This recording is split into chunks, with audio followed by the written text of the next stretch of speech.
I was asked to take some photographs of this bird's nest. Here's the image I created.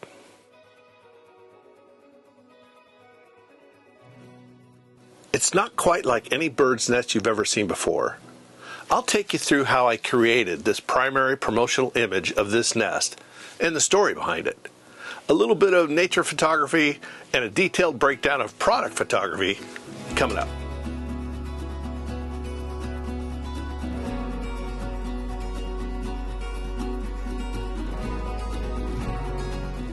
Hi, I'm Terry Vanner, professional photographer, and I was recently asked to take a special image of this bird's nest. Now, first off, this was an abandoned nest, so no birds or animals were harmed in any way during this process. The background of this shot starts with tire manufacturers. As most of you know, tire manufacturers have had trouble with their image in terms of how their product, car and truck tires, interact with the environment. We've all seen the videos of burning tire fires that are clouding the skies with black smoke, and we've also known for years that when we're done with the useful life of our car tires, they could end up in landfills and spend eons dissolving back into the earth naturally. Now, this was the case up until just before the turn of the century, where recycling companies found new and inventive ways to recycle rubber tires. Now, one such company that's pioneered repurposing of tires through recycling is SafePath Products in Northern California. SafePath has engineered ways to create recycled products to not only keep the tires out of landfills, but to also assist the disabled. They've opened new doors, literally, for access to businesses and that people get into their homes by creating dense rubber ramps for landings and door entries. Now, these are all made from recycled tires. Now, back to this nest. Why is it unique? Let me show you. Here's this nest, and this is one of those fishing magnets we've seen people use online to drag treasures out of ponds and rivers.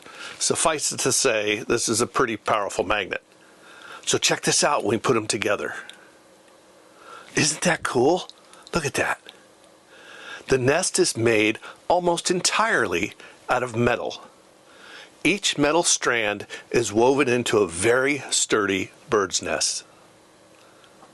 This brings us to the story of this nest. It was found on a lot of a tire recycling plant.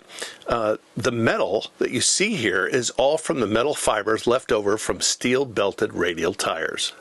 Now, this bird had twigs, paper, and all other types of nesting materials, but it chose steel as its primary source. It created a nest that could withstand harsh conditions and then last a very long time. Now, my job as a photographer was to photograph this nest and try to tell a story with the nest in one image that will make people think and want to know more. So here's how I created it.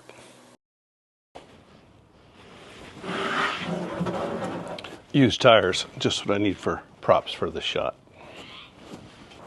So these tires were sitting in a discard lot at my local tire company, place where I get my tires, Castro Valley Tire Pros. And I went down there and asked them if I could borrow a couple tires for some backgrounds. They were gracious enough to let me take a couple, and I get to bring them back because I certainly don't want tires sitting around the house if I don't need them. So where this started is this.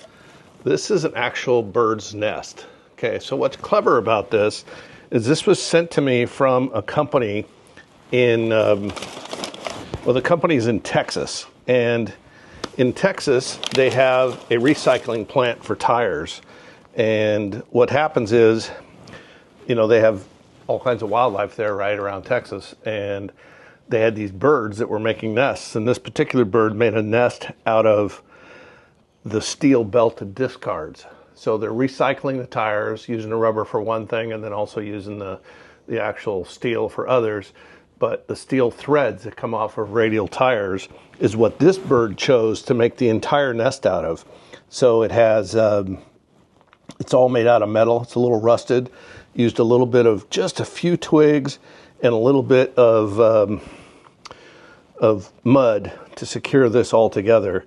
And this is what this bird had used. So it had all the choices in the world from twigs like you normally would look for, but it chose the metal from steel belted radials in order to build its nest. So kind of cool. It's this is obviously for a recycling magazine, and this image is going to be created for them. So to show off not only, there's the life of the tires that we know of as we drive them, but there's also a life for these tires afterwards, which is in recycled products. And it's pretty amazing what they're doing with recycled tires these days. So we're going to show how this nest, kind of the earth abides type of a feeling. The animals will find a way. And in this particular case, this animal found the way of using the belted steel from tires to build their nest. And so what I did is I took some quail eggs, because I didn't want to use real eggs. These are store-bought at Costco. And these eggs are hard-boiled, and then I tinted them kind of like you would at Easter. Just tinted these a little bit of a teal color to kind of give it a little different color to really grab the attention in this shot, because this is a shot that is for the recycling world, right? And it's showing that even through in recycling, you're going to get an opportunity to not be necessarily negative to the environment. This is a positive for the environment. The birds are using these tools to build a stronger and sturdy nest. Now, this nest was abandoned. It wasn't, we didn't take it from any kind of animal. These obviously aren't eggs that go in this nest, but this is how we create the image that is going to show this story of how these birds used the metal leftovers from steel belted radials to make their nest. So one of the things I've learned from photographing tires for commercial purposes is they're really dark. Obviously, they need a lot of light in order to show their texture. So in this case, these are used tires, and I'm going to use a little grid spot that goes on the front of this Profoto light. We're working with strobes, obviously, and that's going to focus the light on different areas. So rather than get 3 or 4 of these lights going at the same time, I'm using my main light, which is a Profoto 3x4 inch softbox. So super soft light, giving all of our main light, and then I'm going to accent the light with this little spot. And my idea is lock the camera down into the position and then take 3 or 4 different shots where the light is on one tire, lights on another tire, lights on another. Rather than stacking up a bunch of tires, this is a little quicker way to do it. And then I'm going to bring it all into Photoshop using layer mask. I'm going to build this image using parts of each tire as we go. I'll show you how I do that. But this is how I put this whole set together. And so let's go ahead and do a couple shots.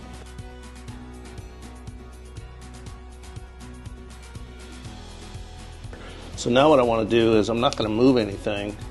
I'm going to move this down to like here, turn the modeling light off, and let's do a couple of shots, and I can merge those in Photoshop if need be. That will give us just a little more detail down below. In fact, while we're at it, let's go ahead and do another shot down here where we're getting some light that's cutting across this tread down below. So rather than grabbing extra lights,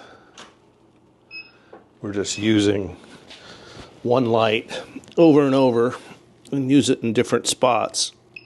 Then of course we can merge these later in Photoshop, which is a pretty easy way to go. Nice, the guys down at Castor Valley Tire Pros lent me these tires, which is fantastic because now I'm able to get this shot the way I want it with some old tires on a concrete floor, so we get the right tone that we're looking for when we shoot this shot. So let me show you how this ultimately comes out. All right, we're going to start off in Lightroom.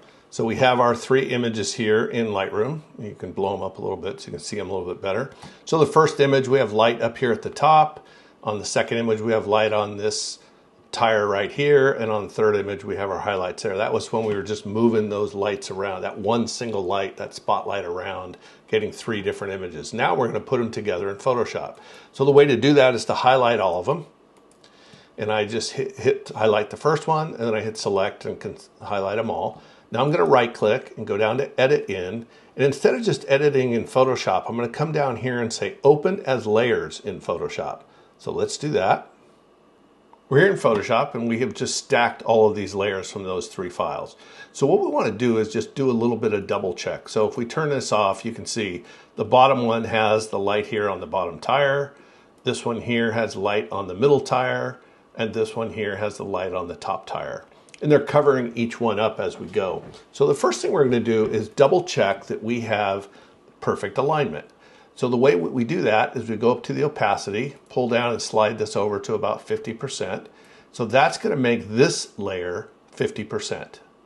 So as we zoom in on this, we can zoom in and take a look at this file and make sure that things are aligned. And you'd notice that if it was out of focus, it would look a little weird. If we started to move this, watch, we'll hit the move tool and we start to move this and you can see how this double ghosting that's happening. So it was pretty well aligned. Photoshop did a great job of aligning that. So we're happy with that. So let's go to the next one. Let's turn this back to 100% though. Now we'll go to the next one, the top file, and we'll see how that one looks. Let's take a look and we'll move that down to 50% so we can see how that looks. You can kind of see here that up here is a little out of focus and it's not really super sharp. And the reason is it's not perfectly aligned. So we can take our move tool and do some moving to get this more aligned. And what I like to do is with the move tool selected, I like to use the arrow keys on my keyboard to just nudge things around a little bit and get it so it's nice and sharp. And when you get it to a point where it's sharp, then you know that it's perfectly aligned. And you can see up here it's not quite aligned, so let's go ahead and bring that down a little bit. There, it looks pretty good. Now we can take this and move this back up to 100% and move our image so we can see it a little bit better. So now we know that all 3 of those layers are all aligned, which is an important factor. So let's go ahead and turn this one off for now.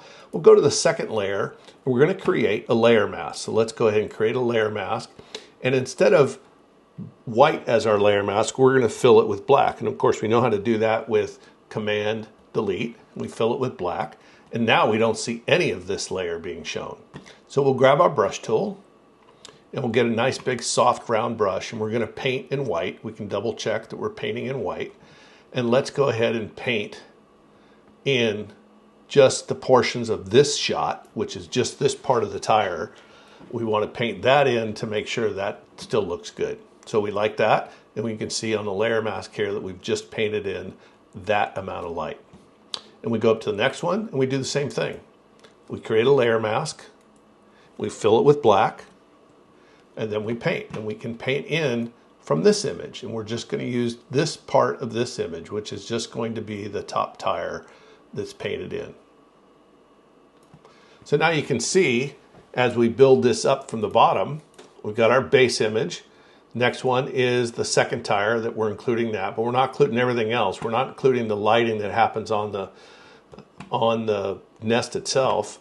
And then the last one, again, we're just taking the light from this tire.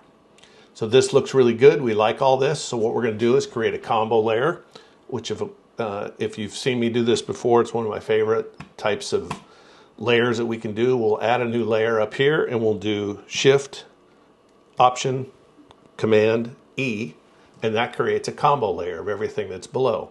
So now we can do some work on this and we're not adjusting any of the individual layers or working on the layers themselves. So the next portion that I would do is I would do some retouching. So I'm going to come in here and take a look at some of these dots that are distracting some of this dust. So we'll come over here and grab one of our retouching tools. We'll use the spot healing brush in this case. And then we'll just paint over some of these distracting dots that we're seeing. And you kind of see here how there's some brown on this from rust from other tires. We're going to take care of that in just a little bit.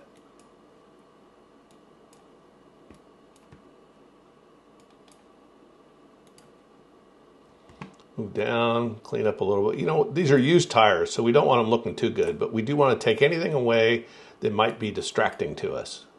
That's important. We're going to want to not be distracted by little imperfections that really are not part of the image and we don't really need to show them. So here we got some junk in the tires. Let's see how this looks if we cover that up. Does an okay job just blends that. And I got another way that we're going to fix some of those other things. So there's some dust and some dirt, and we just go through and we fix all those things. Once we get it to the way we like it, our last step is going to be creating an adjustment layer. So let's go in here and we're going to go to an adjustment layer. We'll pull down and grab the adjustment layer, and we'll do hue and saturation.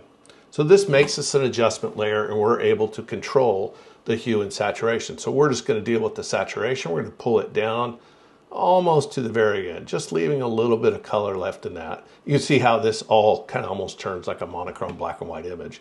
That's not what we want. So in this, we're going to fill that with black, so we're not seeing any of our results from that.